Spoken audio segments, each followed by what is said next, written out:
SC Cube Club. Hello and welcome. Okay. Hello and welcome back to the 33rd episode of the Dlsone podcast. I'm Adam, or the Rubik's Cubed. I'm Daniel Goodman, or DG Cubes. I'm Jesse Hartnett, or JR Cuber. And I'm Avocado, or #Cuber. And we are back with another episode here with 4 hosts. Back and better than ever. Back and equally as good as ever. So we're going to start off as per usual with our Q&A. First question from Collision Cuber. When is the next one coming? Right now. Oh my God, be patient. Okay. Who wants to? I'm just joking. The plan is, with the addition of Jesse, that we're going to be able to record more of these podcasts because we have more flexibility with host schedules. For example, right now we're down 2 hosts, but we're able to record a full episode because we still have 4. So hopefully that will allow us to record more frequently. All right. Next question. Daniel? Yeah. So Axel Sanchez asks, 2 hosts, how come you don't have this podcast in a more bigger platform for podcasts such as Spotify? I will be doing that. Hopefully, I'm working on it. I'm looking at how to get it on Spotify. I think it's relatively easy. We just need an RSS feed, and then we can link it. And then I don't know about Apple Podcasts, but I will look into it because a lot of people have been asking that. So, yes, Jesse's our tech guy. Working on it. I mean, I can speak from the start of the podcast. We didn't even really think about doing that because it was always like the what's the word? I just completely blanked on this word. Unprofessional. Wow. It was always about like the unprofessional feel and like just like hanging out with your friends and like just recording something and just throwing it on YouTube or anywhere. It doesn't really matter. So it never really occurred to us that to put it on more bigger platforms for podcasts, I guess. Yeah. I think it's just getting to that point where people are wanting to listen to it now, like in the car and stuff, which makes sense. So yeah. Which is quite exciting. Yes. That's good. I'm glad that people want that. Exciting to hear. Yeah, of course. Yes. Cool. Jesse, you want to take the next question? Yeah, sure. From Danny Dury. What happened to regular uploads on the website? Sorry. Daniel. Yeah, no. So this is something that I will do. I have made some slight changes to the website recently, but I haven't been putting the recent episodes actually on the website for people to download, but that'll be coming soon. That's my next big project for that website. Yeah. So hopefully it would be really nice if I could do it before this episode. So maybe by the time this episode is up, they will be all up there, and that would be ideal. But we'll have to see. Wait, what's the system right now? Oh, it is a dumb system. So the best way I could find to do it at the time, I could probably find something better now, but this works, is uploading these podcasts to none other than Microsoft OneDrive.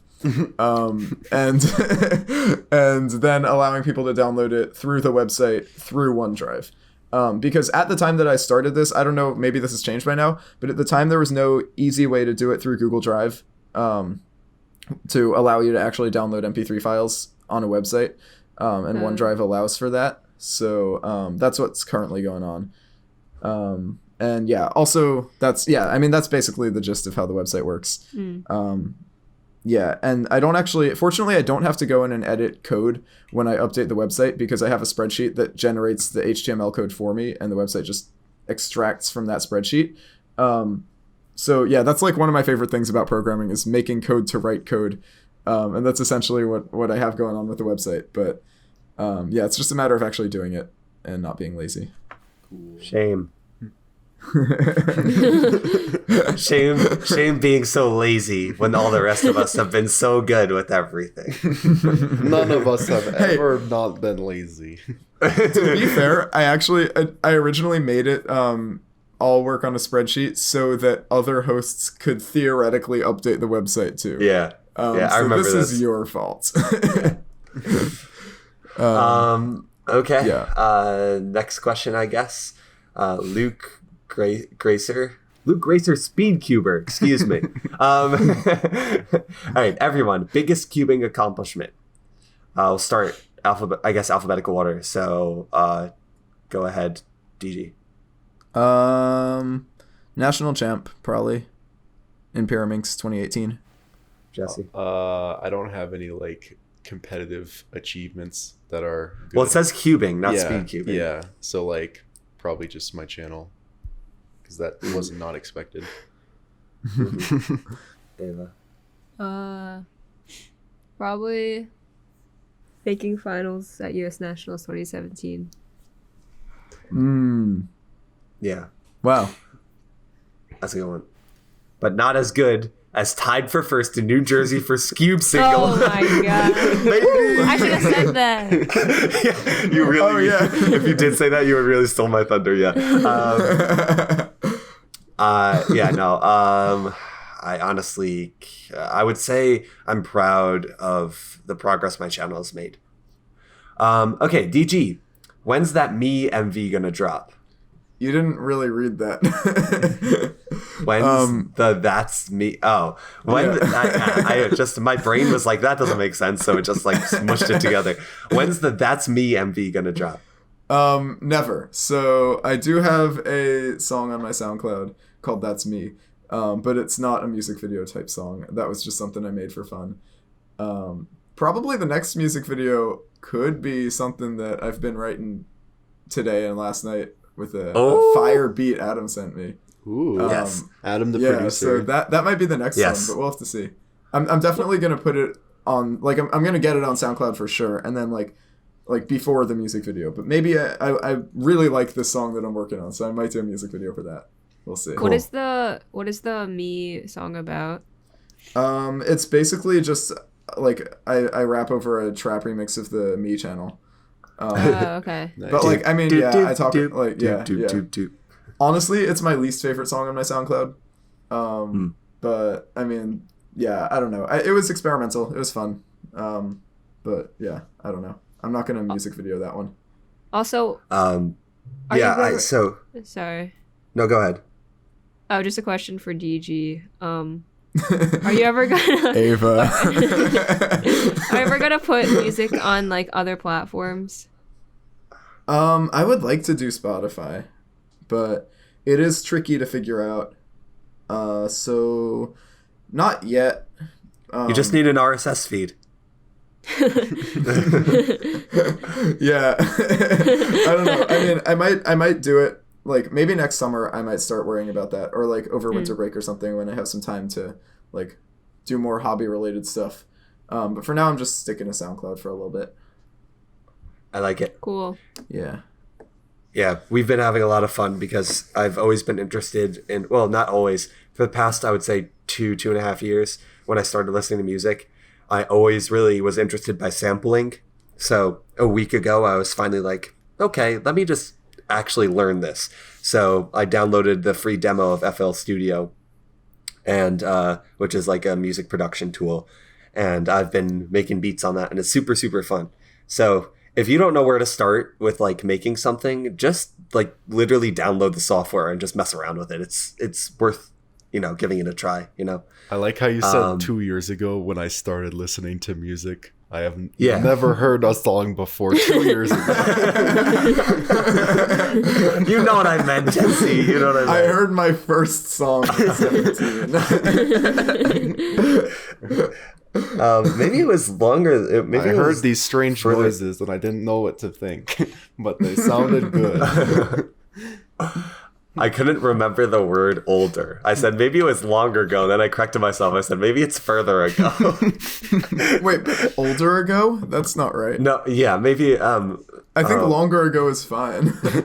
Maybe you're right. That Yeah, doesn't I don't know. sound Maybe it was right. longer ago when I started listening to music, but actually for, listening to full albums and stuff like that. And Yeah, Yeah. that makes sense. learning about music. But no, sampling is really fun. I like it. It's interesting. I'm really bad at it. I'm trying to learn. But You're if you wanna getting learn better something, at it just though. Like your Thank beats you. are becoming cleaner and stuff, so that's nice. appreciate that. Yeah. Well, my roommate helps me because he knows about music, so Cool. that's good to have.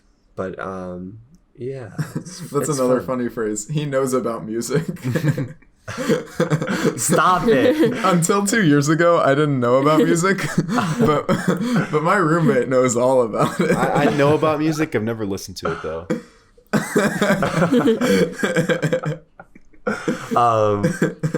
There are people in the world who could say that though. Who? Like North Korea? Yeah. No, deaf people.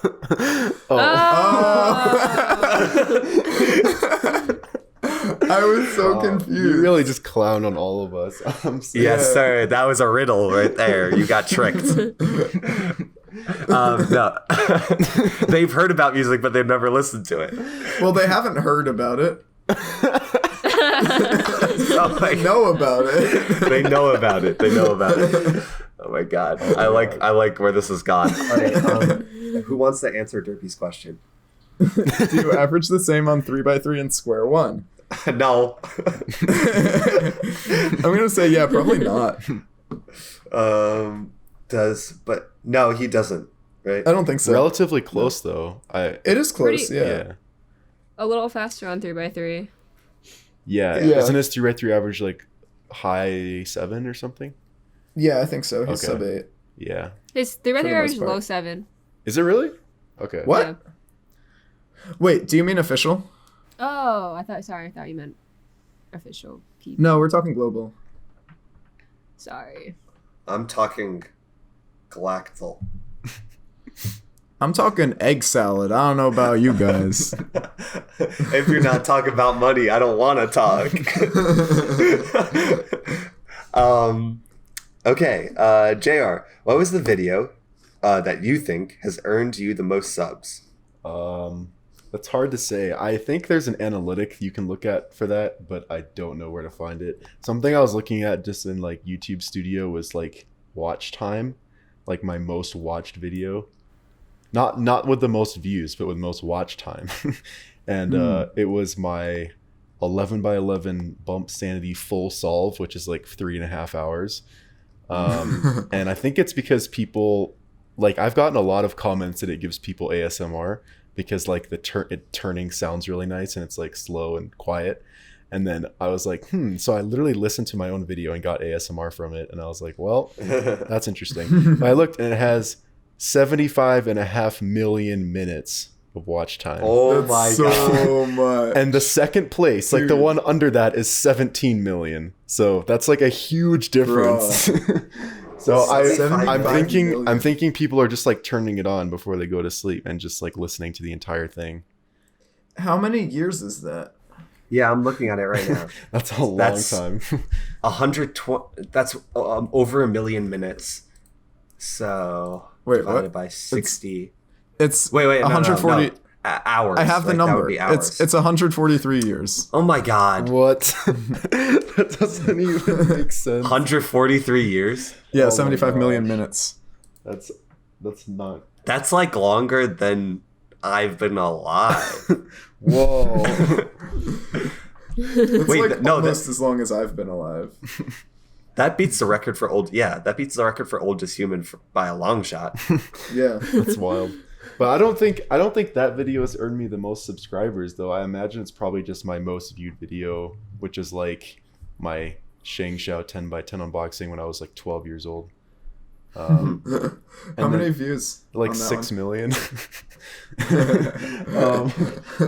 Actually, I don't know. I suspect it might be one of my newer ones because that video got a lot of views a long time ago. But then I have some newer videos that got a lot of views recently.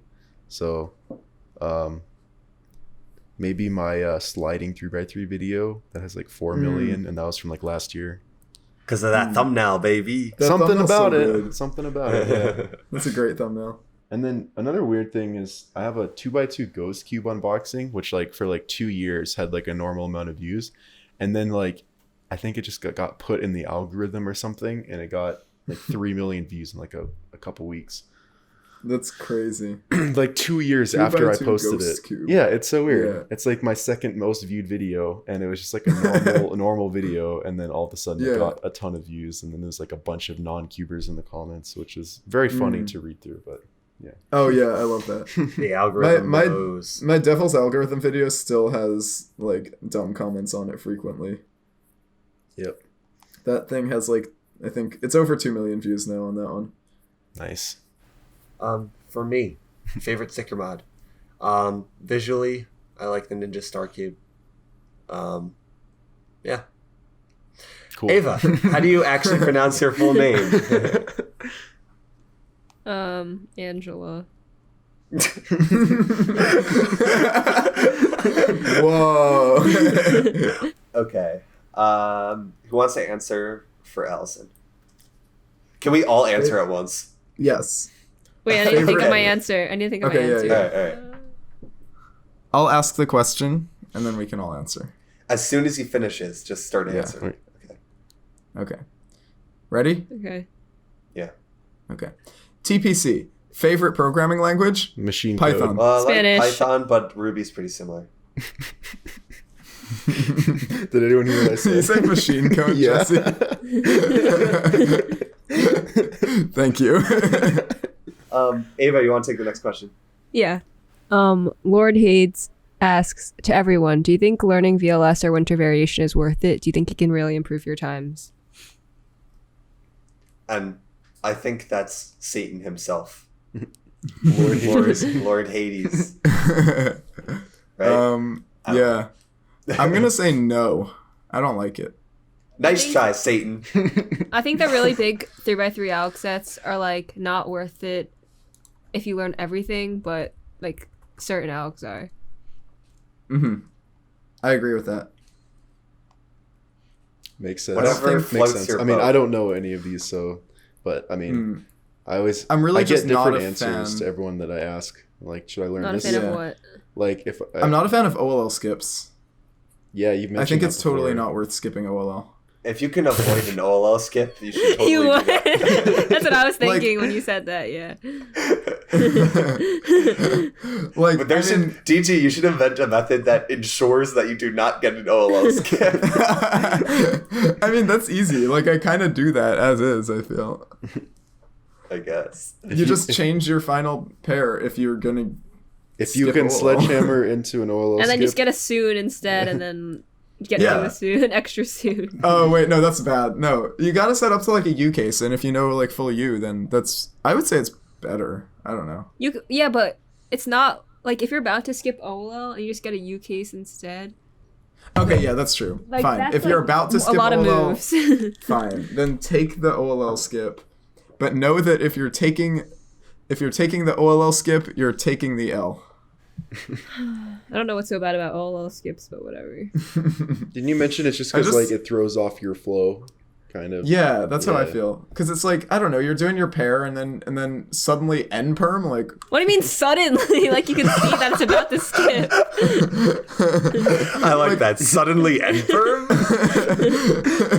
like no, because it makes sense, right? Because also if you don't skip OLL, you can sort of make it so at least you know what PLL you're getting, or like you can try to avoid certain PLLs or avoid PLL. But like if you Avoid skip OLL, then it's just totally up to chance for PLL. You know? I really dislike PLL skips because it's like, how am I supposed to prepare for an AUF?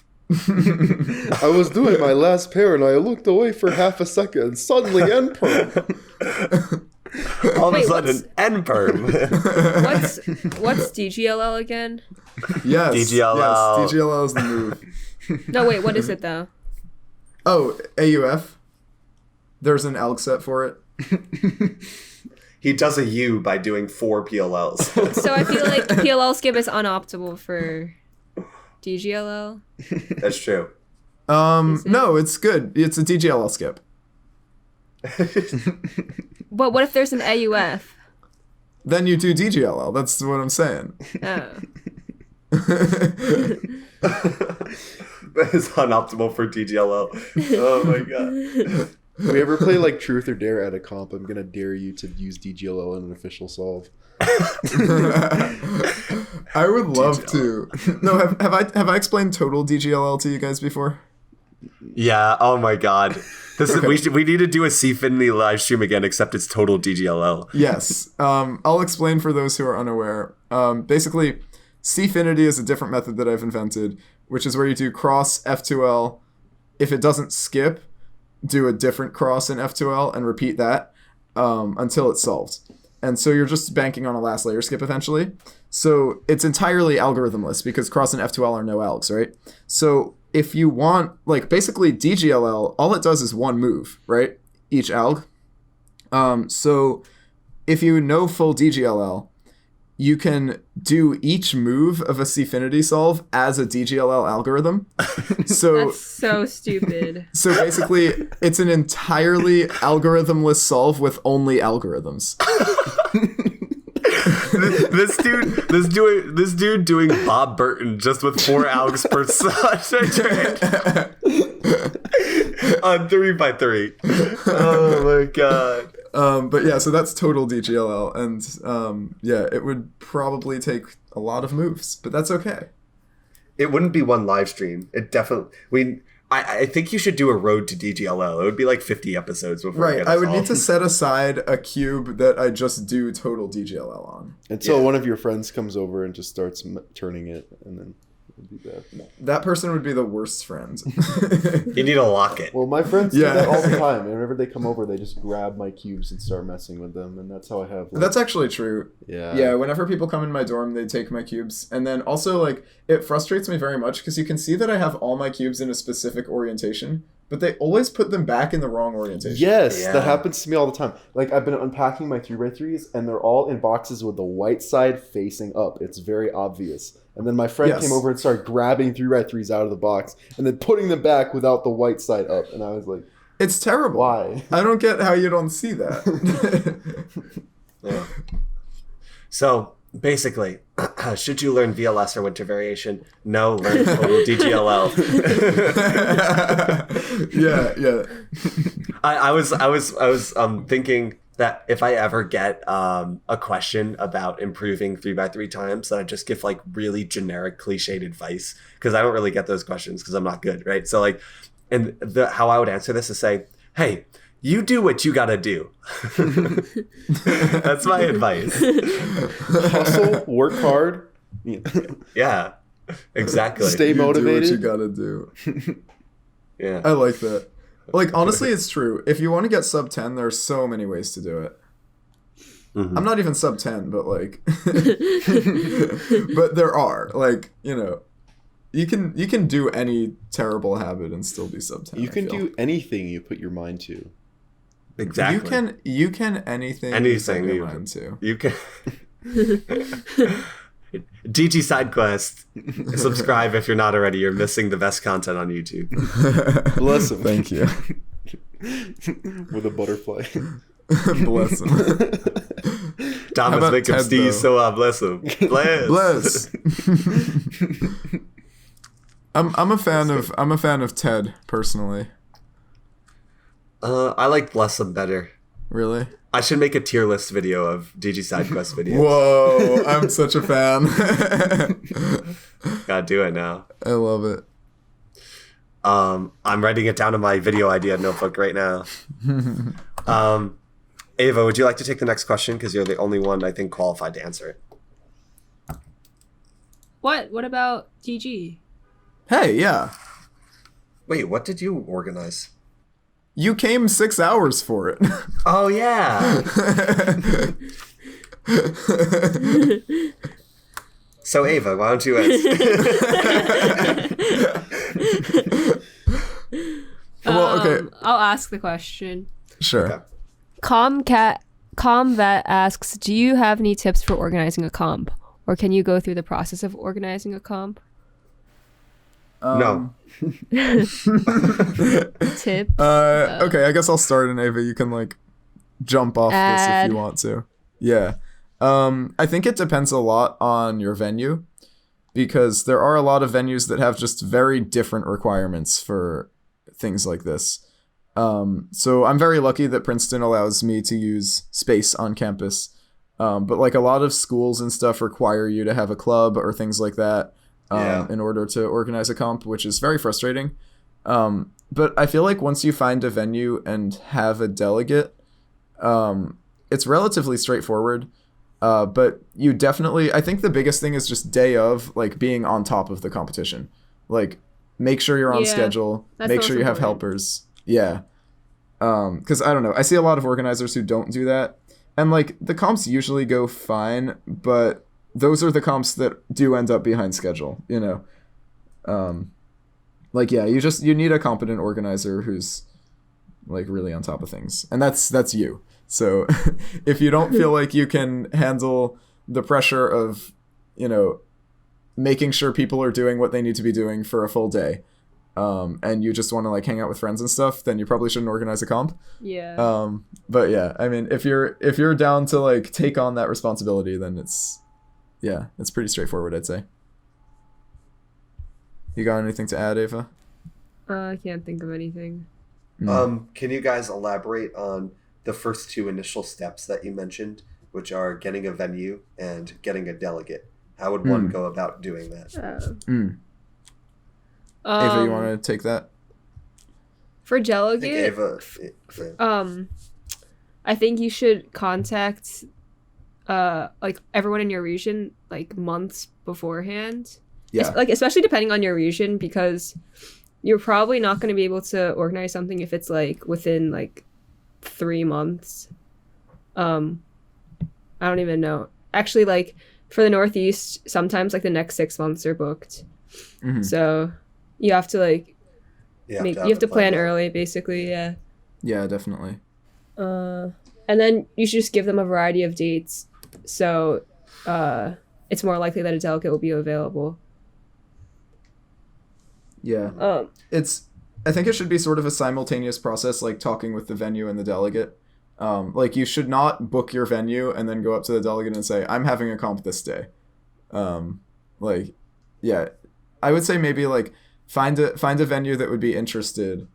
Then ask your delegate like about some days, and then ask the venue about those days. Yeah, they should happen concurrently. Yes. So, yeah, definitely.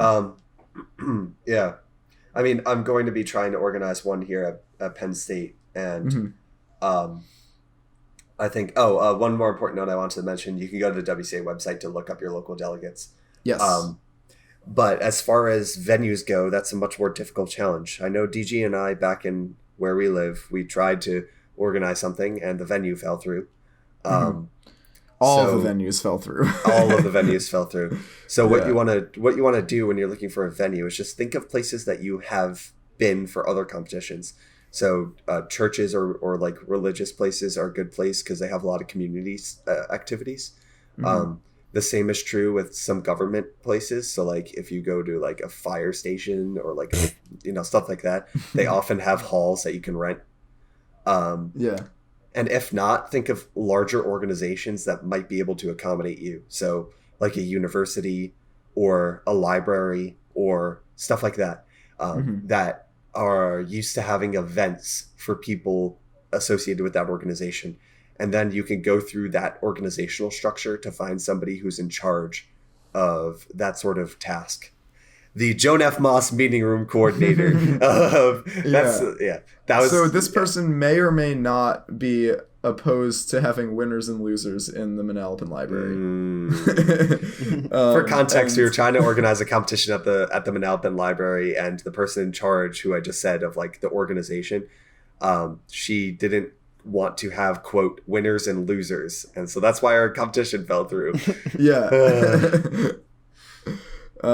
Which is like, obviously she did not understand the community at all, and we really tried to like explain that that's not how comps work or how comps feel. But that really just didn't click with her no matter what we said. So yeah, that wasn't going to work out, unfortunately. That will be a process that's definitely very frustrating and takes a while, and you're going to go through a lot of different potential options. Unless your first one works out. Sometimes that happens. You'll have to go through a lot of options at DG ads, unless the first option is good. Hey, you never know. I feel like a lot of people... Oh, sorry. Yeah. Sorry, go ahead. What are your guys' favorite venues that weren't like for big comps? Not I like Liberty the Brooklyn. Science Center. I like the Yeah, Brooklyn. yeah. Oh, Brooklyn was cool. Yeah. Yeah, so Brooklyn, it's like it's almost like this, like it's hard to explain, like an arcade almost that's like also has a gymnastics place and a rock climbing wall and an ice skating rink, And but soccer it's like fields. and soccer fields. It's right by the ocean. It's a sports complex. That's what it is. It's a sports complex with Yeah. an arcade. And they have this giant area with basketball courts that they rent out every year for the Brooklyn comp. And it's on the coast. So there's a ton of flat open space and it's just really wide open. And it's like built from an old airplane hangar. And it's just really cool. Mhm. Yeah. You look at Those the are venue rare. and you say, yeah, that's a venue where you look at it and say, Eric Zhao. And then you say, good job, Eric Zhao. Yeah, but you just want to look for places that have open space and good lighting, and that's about it. I mean, the other stuff are, Lighting isn't necessary unless you expect Kevin Hayes to be there.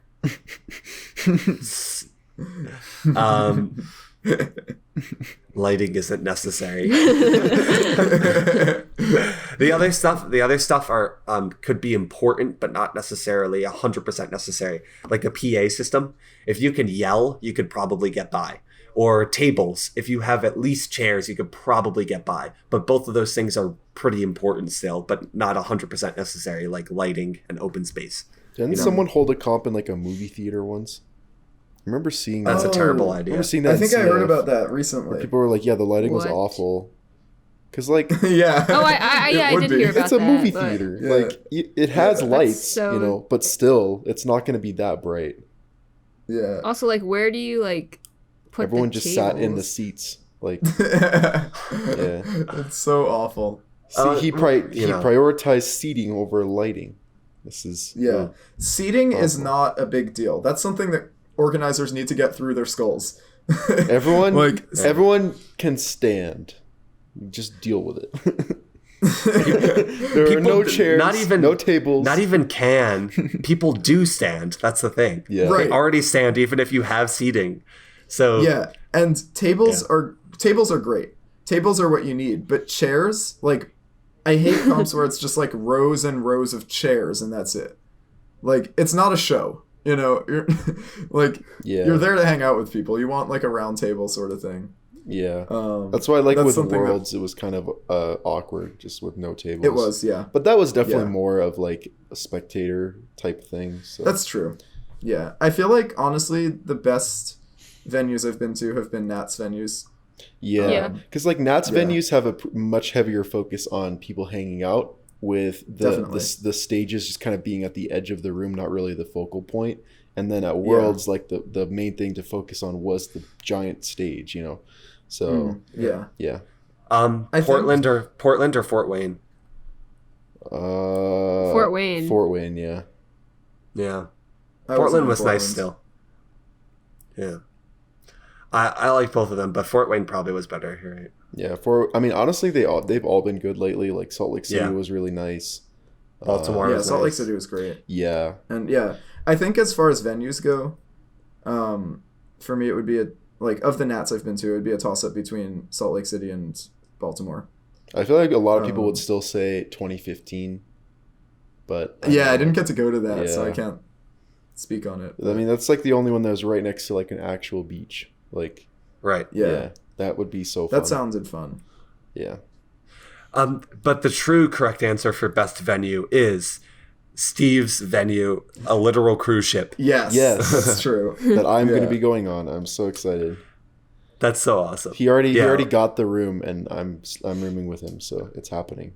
Nice. Oh, that's great. That's exciting. How Yeah, much does that so- cost, if you wouldn't mind? The Sharing. cruise ship cost is like 400, and then whatever the plane ticket is. So Okay. That's not bad at all. yeah. Yeah. So for those uninitiated, one of our friends organized a competition on a cruise ship. So it's like a Cubing at cruise sea. cubing. They're going to be Yeah. holding Yeah. 3x3 near an ocean. Exactly. The best of 3x3 in there in ocean. Yeah. Woo! Woo. Okay. So I think that covers most of the areas of that. Yeah. So, we went back to the previous episode to find a couple more questions. Mhm. So, Underwater Cuber. What WCA regulations do you think should be removed, added, changed, etc., to make things more professional and fair? So I think there's a distinction there if you're talking about professional or you're talking about fair. I think the rules are pretty fair as they are. Mm-hmm. Yeah. It's interesting because like I get interesting like comments from non-cubers when I explain how competitions work. Where they're just like, why don't you do it like this way? And I'm like, well, Right. I mean, it's an interesting idea, but it doesn't really work that way. But like, Yeah. we think it's fair because we're used to it. But I feel like there is ways that it could be, I don't know, like it could be not necessarily improved, but There are probably a lot of ways it could be improved. yeah. I mean, there's like, it's probably honestly just small things at this point. Like most things I feel like have been worked out. But one thing I was curious about is if you guys think like smart cubes will eventually just like take over normal cubes and everyone will use them in competition. I don't think you can. You can't do that. Well, I'm just saying, like, do you think there will be new regulations added to kind of regulate for them? And then, like, I don't know. I It would think be they tough. won't take over, but I'm willing to bet that there will eventually be regulations added to them. Really, Yeah. that could be really problematic. I feel like. I agree. Yeah, it could be, but I mean, it would, like I said, it wouldn't be for a while, but Yeah. something that I thought I had possibly is like they could, the smart cubes could add some kind of like indicator on the outside that would like show whether or not it's like being viewed through the app. So you could see if someone was like looking at it, like, Right. or, See, and this is something that- more extreme, but like, Yeah. which I don't like this idea, but you could have it where like people have to like put their phones in a bucket before they go up to compete or something like that.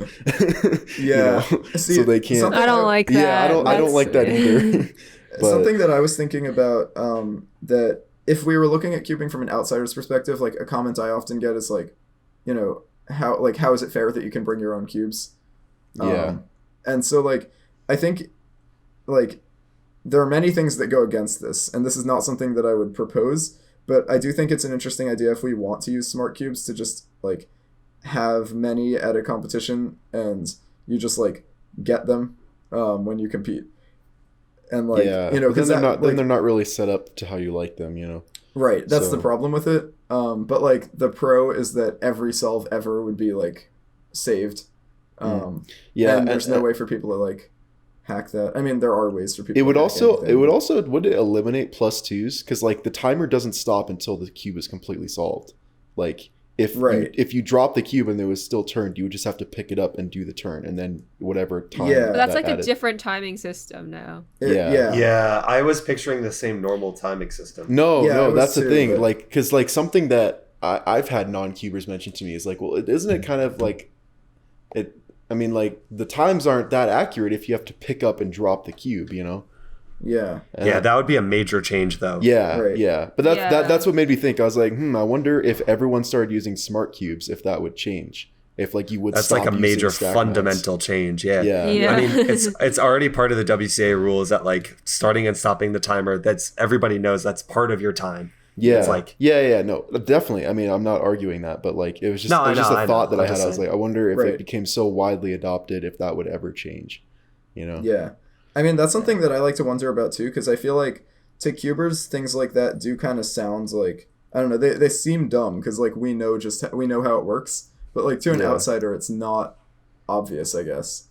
That's what I was saying about. I think it's interesting that it's not like we haven't thought about it. Like it's Right. already, everybody knows that like we have established that we agree that starting and stopping the timer is part of the time. Yes. Yeah. Which I think is Yeah. interesting to note Mhm. because we decided on that, you know. So Yeah. and I think I like the system. But I like it too, but Yeah. also like it does make you wonder because like things like a lot of things with regulations change over time, Mhm. and it's often quite controversial. But I Yeah, don't like know. think about like I could see it. self-driving cars. Like I feel like eventually, this would be like long-term future, but like eventually driving your own car is going to be outlawed, and you're not going to be allowed to do it because it's going to be safer for Right. the car to drive itself, and then Yeah. like you won't be allowed to drive your own car on the roads, which is like Yeah. a very huge departure from what everyone agrees is normal now. But I mean, when cars were first invented, you know, people didn't even know that that's what they needed, you know. So you never know. It could take a while though. Yeah, I agree. I could see it happening. Yeah. It would eliminate plus use, which might not even be a bad thing.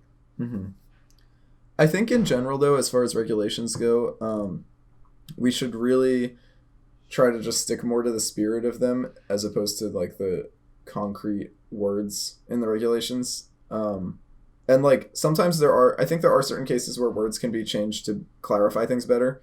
But I mean, like there are certain cases where somebody is clearly not breaking the regs, but themselves are still put under scrutiny because like they technically went against like certain words. You know, like as an example, I think there was something with Ben Kyle where he like put in his earbuds after a pyramid solve before he signed it.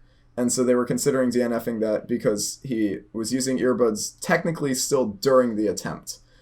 Because the attempt is only over once you sign. That's dumb. Yeah, it's dumb. But like the solve was actually under scrutiny. And they determined that it was all right, which is good. And I think that's something that we should do more. But I think in those cases, it's also important to like update the regulations to allow for things like that. Because correct me if I'm wrong, but I'm pretty sure the regs would technically still say that's illegal. But like, I mean, that's illegal. Stop. Yeah, but like, as long as there's a community understanding of what it actually means, I think it's fine. But it would be nice to have it updated to reflect that, I guess. I think it's just some people have different interpretations of what the regs mean too. Like, some people take it more literally, and some people don't. You know. Yeah, definitely. Like for FMC, I remember, like I think I realized technically you weren't allowed to bring pencils or something like that, because they say pens. Or there was something dumb like that, and like, you know, there's no way that pencils are actually illegal, right? But like I just found that very interesting, that like according to those regulations, like for quite a few official FMC attempts I had some contraband materials that I was using. Yeah. Isn't the logo for FMC have a pencil on it? Wait, you're right. Pencils are illegal. It's like wait, I'm actually going to check. They changed it, right? I'm going to check the regs about that. Let's see. It's like the WCA logo having the wrong color scheme. Does it say writing utensil now or something? We will find out. Oh yeah, here. Paper supplied by the judge and pens/pencils or similar supplied by the judge or optionally self-supplied. Regulation E3A. What does similar mean? Could you get like a fountain pen and then fill it with blood? A feather pen. That's similar. Yeah. I want to use a feather pen in FMC. What if I'm picturing somebody using crayons? Yeah. No, really. Like, could you? What does similar mean? I don't know. Could you use like invisible ink and then force the judges like look at it under a UV light or something? Look, I filled it out. See? Only reveal. Yeah, I'm pretty sure. I'm gonna look at like some old regulations because I think they used to not specify that pencils were okay. I don't know why that's so funny to me, but I'm just imagining going into an FMC room and just seeing someone with like a feather pen and just an ink and quill. Yeah. Ink and quill. Like they're straight up like dipping it in the I went back to the 2017 June regulations, and it says the competitor may use the following objects. Penalty for using unauthorized objects is a DNF, and they say paper and pens, both supplied by judge. So you're not allowed to supply your own paper or pens, and pencils are just not allowed. Used to be. Now you're fine. But yeah. Pencils are illegal in FMC. But yeah, I mean, changes like that, I think they'll get ironed out over time like that one did. But I think they are things that we should focus on because it's important to be very clear in what is okay. Something that came to mind for changing, I feel like this has been talked about a lot recently, but like formats. So a lot of the events like that are still mean of 3 and stuff are like pretty bad. And I think they should be changed, but I don't know what like the best way to change them are, but I think they should be changed. Maybe just and same thing with like stricter cutoffs or something. I don't know. No, I mean like like 6x6 and 7x7, mean of 3 is like not a good way to like rank people, I feel like, because like DNFs can happen and it's not really like fair. And then also like blind, did you see the post where I think Kit posted in CF about like best of 1 is like horrible? Best of 1? Yeah. Why? I don't remember. Because like on the in world championships, everyone had their fastest solve. Like, I guess like most people had their fastest solve in the last solve. So it's basically who can do that solve the best. It's not really like who's the best blind solver. Because if that scramble's the easiest, it's just who can perform the best on that singular solve. Right. That's true. Interesting. So did he propose any other way of doing it? Yeah, but I kind of forget what the options were. Like, there was a lot of discussion about it. I mean, the problem with blinds, I think we definitely can't do, like, means. For, like, yeah. Yeah, that would be, like, more ridiculous, I guess. But, like, yeah, that is a very good point. That, like, you know, judging it by single isn't that great. I've got a solution. Just eliminate blind 6 and 7. Done. Yeah, that's perfect. Yeah. That does actually solve the problem. It does. It does. I'm a problem solver. My arm hurts. Cut it off. Hey, there's a definitive way to cure all disease. Get rid of all humans. Done. All right, next question by Johnny DeCuba. How much natural talent do you think is involved in getting fast at cubing? Jesse? I'm gonna say much less than non-cubers think, but more than some cubers think. Like, there's definitely some people that are like, anybody can get fast, and I don't think that's true. Like, I don't know if it has so much to do with natural talent, but like being younger, it gives you an advantage because like it does. Your hands can move faster, you have more free time, and some people are just naturally inclined to learning Alex faster and picking up things faster. Like I'm not good at that. Like I don't know. Some people just naturally get faster, but it's like a struggle for me, I guess. I don't know. Like, and I just like don't like learning Alex. Like Alex sets are just painful. Like it took me like 5 years to learn OLL. So yeah, I don't know. Yeah, I agree. I think it's about 8 kilowatts of natural talents that's involved. Yeah. But then like non-cubers, they just assume that everybody that is fast is like a complete genius. Like, right. Yeah. Like I think to some degree, I think to some degree it's like a false equivocation because it's not like you can have natural talent to be fast, but not everybody who's fast has natural talent. It's true. You know? Yeah. So I'm what Jesse said before. I believe anybody can get fast. I do. Do you think that's well? Not to the say question that is how fast. Like, can anybody get Max Park fast? I don't know. I don't think so. But wait, do you think do you think the wall for how fast you can be is limited by natural talent, or it just like the rate at which you improve is? Yeah, that's an important distinction. Right. Yeah. So my thought would be rate. I think anybody. But the wall for anyone is the same. Yeah. Interesting. Yeah. That could be. Although I do feel like if you start when you're older, your hands just physically can't move as fast. Yeah, that's what I'm thinking. Like, no one over, like, 25 can turn as quickly as someone who's, like, 14, you know? So it just doesn't happen. Like, I am going to call out some of the TPS kiddos here, because I feel like a lot of the young boys and girls who are very good at cubing think that it is something that you can just do. Like, it's not that hard to get, like, a certain speed or whatever. And, like, yeah, to an extent, they're probably right. There are ways to optimize your practice that not everybody's doing. Like, I'm sure there are ways that I could practice more efficiently to get faster, but the amount of effort that, like, I have to put in compared to a lot of younger people is Yeah. definitely more. Yeah, in like my opinion. it's possible that everyone could get like world class level speed, but I think Right. there's a difference in how long it would take. Definitely. Right.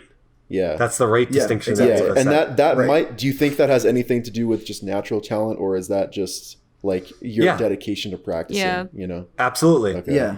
It has to do with natural talent, and not even natural talent for cubing, natural talent to obtain new skills, and like natural talent for motivation for Yeah. those Yeah. skills. And Yeah. Definitely. Like I think Maybe motivation memorizing is for probably outsets most of it, honestly, because like for me, Right. I'm not that motivated to get faster, and that's why I don't practice that much. But like Right. whenever I get back from like a big comp, that's when like I have the most amount of motivation, and that's like when I improve, you know. So Right. yeah, Yeah. I'm going to be real with y'all, and I'm definitely going to sound a little salty, but like, I totally do have the motivation, and like, I practice a ton, right? Like, in general, I do just cube a lot. And like, I think a good example of like the difference between a lot of people that many of the faster cubers aren't as aware of, is like, here's an example. Over a couple weeks over the summer, and start like, I don't know, it probably took 3 weeks between August and September. I did an average of 1,000 on 5x5, which is like, that's a time commitment, you know. 1,000 that's solves on crazy. 5x5 takes a while, and like from the beginning of the average to the end of the average, I did improve, but my global probably went from like 118 to 116. You that's know, still pretty good. That's still a decent. yeah, it drop. felt good, But that's a lot but of like, solves. Like that's right. Yeah. It's 1,000 solves. I Yeah. actually I calculated how long that would take given like my average and like inspection and scrambling and all that stuff, and it's basically like 30 hours that I put into it. Wow. And so like, you know, that's a lot. And like, you know, in a short period of time, I guess. And like, you know, I'm not saying that other people don't do this practice, but I do think that there are a lot of cubers who, if they started out averaging 118 and did 1,000 solves on 5x5, that they would be like, you know, low ones or sub one even, you know. Yeah. Maybe I'm wrong, and maybe I just really don't understand the extent to which other people practice, but I really do think I practice a lot. Yeah. I don't know. I feel that. Yeah. Like I remember when Jonah was getting really fast at big cubes, it seemed like it happened quite quickly. Like it was like a matter of like a few months, and all of a sudden he was like really, really fast. Like he was already Right. fast, but then like to get like really fast. Because then the thing is too, when I used to talk to him like every day, he was never not practicing. Like he was practicing 100% of the time. Like it was wild, and I was just like, Wait, sorry, who is this? Jonah. Oh, okay. Yeah, this was like a couple years ago, I think. But I remember like I used to Skype with him all the time, and he was just doing 5x5 constantly, like Right. just nonstop. So yeah, and I remember asking like Kevin Hayes once like how much he practices, and he was like he said like at least like 20-25 hours a week. So that's like That's a lot. That's a Yeah. lot of practice. Yeah. Yeah. It's a part-time job. Yeah. Right. Yeah. I don't know if he still does that, but yeah. Yeah. So in that case, I definitely could be wrong. I think I think for the best people in the world, it's a combination of putting so much practice in and also like having the natural talent to have that practice be meaningful, I guess. Yeah, like Timon saying that he practices like whenever he's not eating or sleeping. Like I believe that, honestly. Like Yeah. I that's not a stretch for me to believe. Yeah. Yeah. I mean, I've definitely had days where I've cubed for like 6 hours, but Yeah, that's yeah. like, Same. you know, those are like sort of the extremes for me, I guess. Yeah. The average day for me, I probably spend like an hour cubing. Yeah. Really. Yeah. That's a lot. I haven't practiced in ever. I don't practice. Well, actually, I might take that back. The average day in school, I probably spend an hour cubing. The average day over the summer, it's probably like 3 or more. Yeah. Yeah. That's a lot. Yeah. It's it's my like resting state is cubing, basically. Yeah. My resting state is resting. I always told myself Actually- to like. Oh, I was just gonna say. I always Oh, told. sorry. Go ahead. I always tell myself to like justify the fact that I'm slow, even though I've been cubing for so long. It's that I was just like I had decided that I was gonna make videos instead of getting fast, and that, Yeah. So, and that's I think that's partly true, but I'm also just not that motivated to practice. But yeah, that's definitely something that was like that's a lot of it right there. Because like Right. I definitely for a while Yeah. felt that way. yeah. Like when I'm making videos, I've- there's just not much time to practice, especially when you're reviewing cubes. Because then like you have to like solve the cubes that you're using, which means you're thinking more about the performance of the puzzle rather than like your solves, which is what I would always do. I'm like making notes while I'm solving, and I'm just like solving mindlessly. So I'm not really practicing. I'm just doing solves, you know? Yeah. I think for me, like, when I started, at least, one of my goals was just to really do everything in cubing. And so, like I remember when I started my channel, like, I wanted to be, like, a YouTuber who was fast. And so I think in that process, I definitely do tend to spread myself very thin. Like, I do every event, and, like, I'm not that great at like, many of them. Like, Pyraminx is the only thing where I've really excelled. 7 years later, and you're still not fast. Yeah, but, like, you know what I mean? Like, I think I definitely am sort of like I've always wanted to be like a jack of all trades type of cuber, I guess, where I just kind of do it all, which definitely detracts from getting particularly good at any one thing, and maybe that's part of the reason that I'm not like that great at most events or like at YouTube, I guess. I don't know. Like compared to like the giants, I guess, you know. Yeah, I don't know. I think I'm just better at devoting myself to things that have like a lot of aspects, like a lot of things to offer, I guess. Mm-hmm. I am that, but it extends beyond cubing for me. I spread myself even thinner with stuff beyond cubing. And so this is something I've been very insecure about for a large portion of my life, is that like I'm not the best at anything. But I feel that. Yeah. I think everybody feels that to some degree, but whatever group I'm in, I'm definitely always near the bottom of skill level, whatever I'm doing. Yep. And I don't think that's necessarily a bad thing, because when you look at it holistically, I'm the most well-rounded, or something Derpy said to me once that that really I think about a lot and makes me really happy, is he says, yeah, maybe you don't have a one thing that you're the best at, Adam, but you're the most thorough I know at like everything that you do. Yeah. So I do a lot, but like, and I'm not the best at anything, but I'm really thorough at those things that I do. Yeah. And another thing I've heard that kind of makes me feel better about it too is like, which one do you want? It's like you can either operate in one thing at like 150% and like dedicate your entire life to that one thing, and that's what you do for your entire life. Or you could do 5 things at 80%. So you're not the best at any one thing, but everything you're good at. And it's like that is a much more well-rounded life, you know? Yeah. Rather than like, it's like, let's say you want to be the best scientist. It's like, okay, well, that's what you do then. Like you don't do anything else but research and, you know, your work. Like that's what you do if you want to be the best. But like, do you want like a good social life and friends and hobbies and family and stuff like that? It's like, okay, you're going to have to operate at like a much less percentage. But overall, it seems like you'll probably be happier doing that, you know? So, I think I do apply that to my life for sure. Because like, I mean, you know, at Princeton, there are many people who operate under the idea that like they need to be the best at school and they need a 4.0 GPA. And I very much am not about that. I've never been like, about that. I don't want that.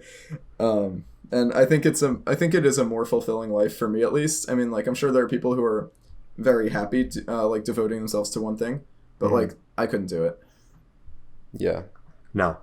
To circle it back around for a second, Jesse mentioned that, and I did this as well, that if you are slower at cubing, and you say in your mind, well, it's not a big deal because as far as cubing, I want to focus my attention here.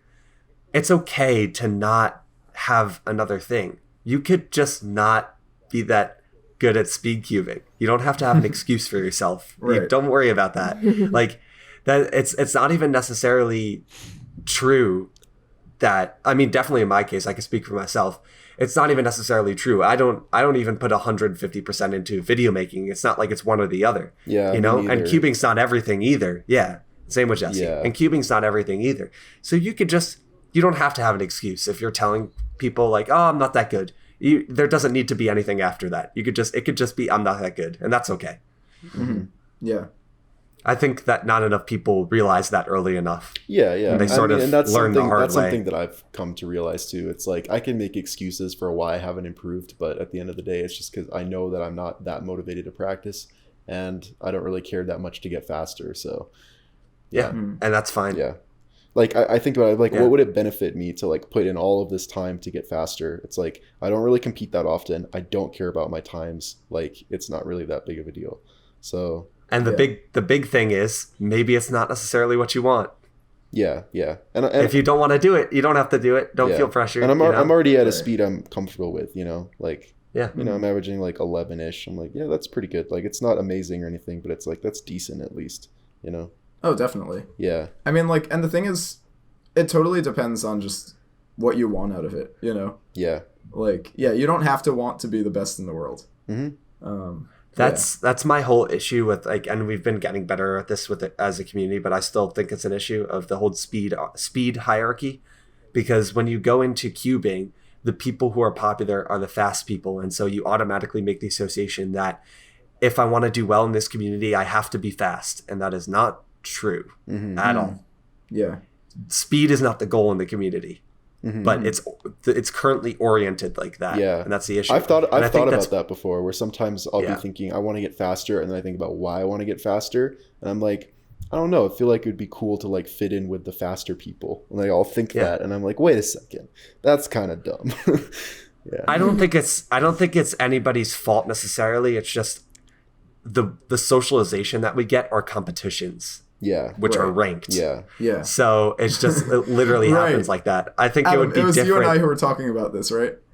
Like, Yeah. there is if you go to a competition, like, essentially at the end of it, there is a definitive ranking amongst, like, your friend group for who is, like, better. Yeah. And, like, if you go to some other, like, social event, like, imagine you go to a party with, like, 10 friends, and then as you're leaving, they're like, 8th place. like, Exactly. it's not very common for like something that is competitive to also be as social as cubing, and for something as social as cubing to be as competitive, I guess. You know what'd true, be yeah. interesting? It'd be interesting. It would be interesting to organize something that was not a competition. It was just a social cubing event. Like a cube. But no one cube would meetup. go. Yeah. I feel like it wouldn't. be You as really popular, think nobody honestly. would go? Yeah. I mean- it probably wouldn't. But like, think about like just even us in New Jersey, like the 5 of us every summer, like getting together like that on a larger scale. Right. I think Yeah. the excuse of competing is very convenient, though. Yeah. Yeah. Yeah, for sure. It is convenient. It's But a reason to I'm just travel. interested. Imagine if it went the other way. It started off as like conventions, and then some people like started making competitions, but the conventions were always there. I think we wouldn't see the speed hierarchy as much. People wouldn't think I need to get fast coming into the community to gain respect. Right. I think that's true. Just an interesting. Yeah, I mean, if you Because think there about it, definitely are. Oh, go ahead. Sorry, go ahead. Oh, I was just gonna say, like, there's a lot of well-respected members of the community that aren't fast. Like, it's not a requirement. Like, there's still a lot you can contribute to the community without being fast. Yeah. Right. Like, I was going to say... Like Daniel. Yeah. Huh? What about me? I said just like Daniel. Oh, yeah, yeah. You've contributed a lot, and you're definitely not fast. Hey! This is coming from you. I don't. Hey, I don't contribute, and I'm not fast. Okay. Best of both worlds. I don't think it's really possible for like the convention thing to happen, or like even if it was reversed, like that would never happen because speed cubing is like an inherent aspect of cubing. Yeah. That's a good point. So like if we went to a convention, what would we talk about? Just like cool puzzles. Yeah, you'd sit know. around and you just solve. Like, Well, there would I still mean, be solving. I feel like involved. I feel like it would be- official I feel organizational like it would just be like structure. nationals, just without the competing, but like still everyone just hanging out. No official organizational structure. I think it could work. I mean, the problem is I that doubt it. competing gives people a reason to travel. Yeah, exactly. Like, yeah, it certainly would be less popular. Yeah, for sure. yeah. Yeah, like there was a comp in Denver that I didn't register in time for, and I just didn't go because I was like, well, I'm not competing, so I don't really feel like going. Like, Right. so it's, I don't know. I think feel like I'm that's the how only a lot of person people here- would be. I think I'm the only person here who has significantly traveled to a competition without competing. Oh, definitely. I've never been to a comp without competing. I mean, I would only do that for nationals. Like, I would only travel to a comp that I wasn't competing at if it was nationals or worlds or something.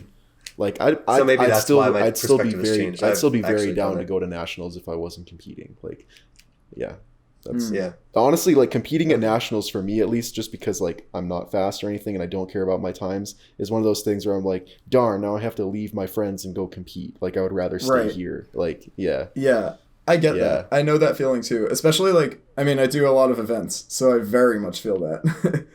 Yeah. But yeah, like, it definitely would be nice to sort of have less competing to worry about. But at the same time, I do legitimately enjoy like seeing what times I get. So Yeah. yeah. Well, that was a very long answer for that question. Yeah. But No, but Yeah. I think a thorough one. for Yeah. sure. And we stayed on topic, which is really strange. Yeah.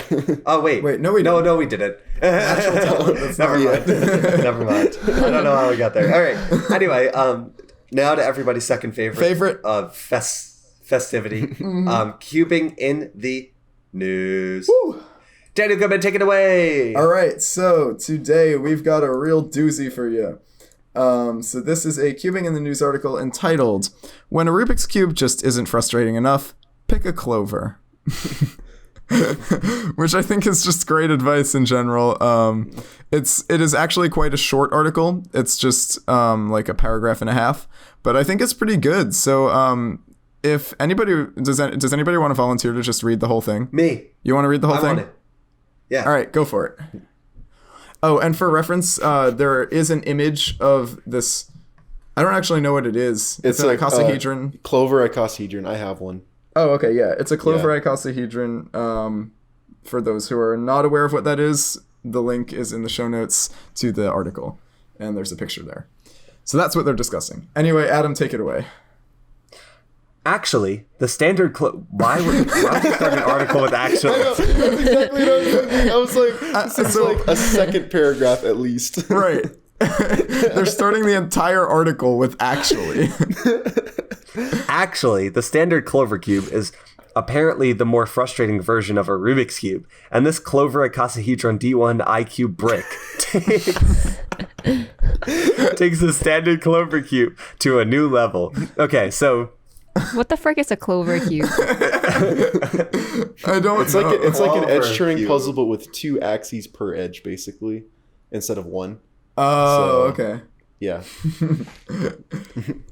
I just like it's like imagine a team at MoU, they're sitting at in a conference table and they're like, okay, what if we took the Rubik's Cube but made it more frustrating? and then may I present to you the Clover Cube? It was like that's how The name it introduced that of the design. puzzle is the Clover icosahedron. Where does the D1 IQ brick come from? Like, Yeah. What is D1? What is Yeah. IQ and what is brick? IQ brick. They spelled rubric wrong. They spelled it IQ brick. Q brick. 2019 IQ brick challenge. No. 2019 Rubik's IQ brick battle. IQ That's what I brick meant near to an say. It sounds ocean. like to me it feels like somebody who has like a computer that has access to certain randomly chosen words, and using those words they need to describe an object in front of them. And it's like, what is this thing? IQ brick. I know. I love those like just the super long titles with like every single buzzword they could think of. Yeah, Put in the exactly. And title. what is D1? Like No idea. It means Division 1. Like the IQ brick's a Division 1. Like it's not Sport. Division 2 or 3. Yeah, it's a Division 1 sport. isn't it technically a So- D20 though? I mean, yeah. Yeah, D&D joke. Yeah. Okay. Have you seen that? All Oh, right. never mind. I was just gonna reference a meme, but that is out of context. Let's continue. Great. Brando said, what is Brando? Cite your sources. like Marlon Brando? Like Is that like a toy company or something? Yeah, No, well, it it's says at the Marlon bottom Brando Brando's himself. lifestyle collection. Okay. So I'm guessing that's who sells it. But I like to think that they're just interviewing Marlon Brando. No, I like to think it's some guy's first name. Like just their buddy. Like my friend Brando told me. Actually, Brando says a core feature of clover cubes are the two locations on each edge that allow the puzzle to be rotated freely. Then, like, a million spaces. This icosahedron has 20 sides and 72 axes of rotation. I think that's Is that true? That's probably right. Yeah, that sounds right. Okay. That's more than enough variations to make me decide to use this clover brick as an attractive paperweight. But it would be a great challenge for the person who never met a puzzle they couldn't solve. I'm trying to understand this sentence. Hold on. I have to read this again. That's enough variation. So they're saying, like, me oh my, that's so many axes of rotation. That's enough for me to not even try this clover brick. Oh, okay. It's just my paperweight. But for somebody who's never met a puzzle they couldn't solve, maybe it's a good challenge. Oh, I see. I see. Okay. Yeah. I just like this clover brick is an attractive This clover brick. If you just told somebody clover brick, they would have no clue what you were talking about. Like, even a cuber would just not know. Well, clover The hell are clover icosahedron, brick? it doesn't clarify things too much. Yeah. But still, it's not. Marlon Brando describes it as designed for both left and right brain training, creative thinking, and for improving both your IQ and your EQ. Become more emotionally intelligent by solving this clover brick. This brick will make you more emotionally Left and right intelligent. brain training. I feel like that's so like I don't know. I just don't believe this. It's Left and right brain training. it's many buzzwords. Yeah. The Clover icosahedron D1 IQ brick is $98 in Brando's lifestyle collection. Now, I don't think you could really put a price tag on left and right brain training and IQ and EQ improvement. That's true. Like, hey, and there have been more expensive bricks. Like the Supreme brick is definitely way more expensive. Like, let me bring this up. Supreme brick. Yeah, $145 for a Supreme brick, and only $98 for a Clover brick. I mean, that's a steal. Right, that's true. I'm looking at the Clover brick online on lifestyle.brando.com, and it says this item is discontinued. Oh no! It says If you've ever tried a Clover cube, then this cube will feel very familiar. The V Clover icosahedron D1 IQ brick is a 20-sided version of the more common Clover. Where did the V come from? yeah, I don't know. Clover. It's by I think that's literally a typo. It's by X and Ski That's a Mask. typo. They're just trying to throw the V's in there, you know. It's yeah. No, it's literally a typo. V's next to C on the keyboard. A core feature of the Clover cube unless it was made by VCube. A core feature of the Clover cube are the two locations on each edge that allow the puzzle to be rotated freely. The previous site made it sound like they interviewed Brando. They literally just copied their description. Guys, look at the features. Difficulty what? level 12. Where? Oh, Wait, colors may be variant. Wait, what does it say? Hints. Tea break and Hints. retry it. wait. Okay, we got to go through these one by one. Features: Clover icosahedron. Okay, so they just listed the cube as a name. feature. But look at the difficulty level 12 out of what? Yeah. Difficulty level 12. And then look at the package content. You get 3 of them. Wait, what? It says package content 1 by 1 times 3. Clover icosahedron. You get 3.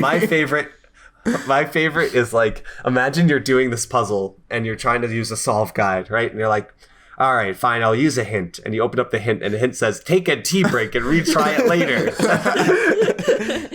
It literally says hints, tea break and retry. Darn it, I don't like tea. I'm never what if you going don't to be like able tea? to solve this without it. Oh, functions. Home and office fun. Don't worry. But you can only have fun in the home or the office. Right. Those are the only two spots where you can have fun. Yeah, not at the bar. But not at the bar. No way. Yeah.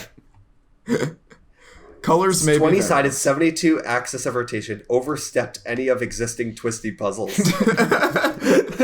How did we miss that? I don't know. I don't think that's true either. Like, there's definitely stuff with more Is there a sides. puzzle that has more sides and more axes of rotation, though? I'm sure there is. Like the Tutminx. Oh, yeah. Yeah. How many sides does that have? Like 30 Isn't something? it like 36 A or lot. something? Yeah. 32? Something. I don't remember, Yeah. actually. Yeah. Guys, the V Clover icosahedron D1 IQ brick is overstepped any of existing twisty puzzles. Wait, listen to this. I found a 17 by 17 on their website, which is $1,099. What? Yeah, and so their description says the cubic is formed and integrated with 17 by 17 by 17.